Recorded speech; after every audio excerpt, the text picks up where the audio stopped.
อลิศอยากเข้าพี่น้องไงอลิศหิวข้าวแห้งเพิ่นกำลังสิเฮ็ดอลิศเพิ่นสิปิ้ง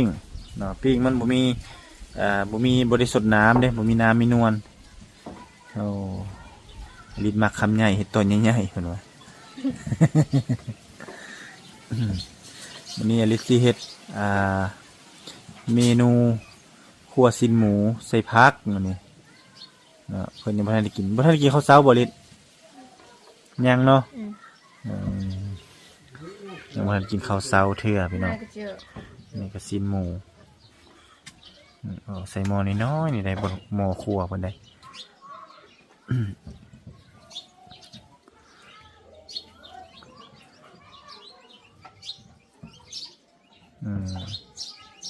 มื้อนี้ได้กินอาหารดีเนาะลินเนาะ ปกตินี่หน่อไม้ผัก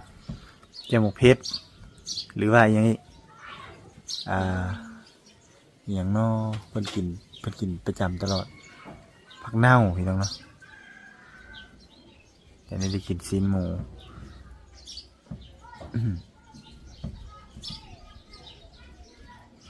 อันนี้หมูลาดตัวนี้เนาะเป็นหมูพันธุ์เนาะลิเนาะอาหารบ้านเฮามีโอกาสดีมาเจอสาวงามบ้านป่าเพิ่นกำลังสิเฮ็ดแต่งอยู่ครัวกินสู้กินจากแล้วเวียกแล้วงาน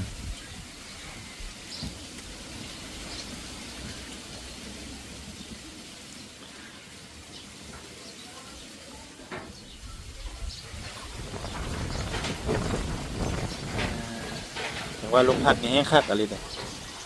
ให้เจะยิ้มพร้อมแห้งงามยิ้มดนๆนะมันยิ้มค้างไว้เลยไหมค้างนี่ยังแค่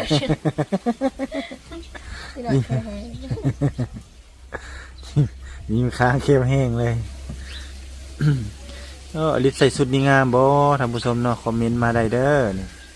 อลิศใส่สุดนี้ถือว่างามสุดพี่น้องนะนุ่งสิ้นล้ำๆแล้วก็ใส่เสื้อสีขาวนี่หรือว่าสีชมพูเข้ากับอลิศขนาดใดอลิศเลยสีชมพูกับสีขาวนี่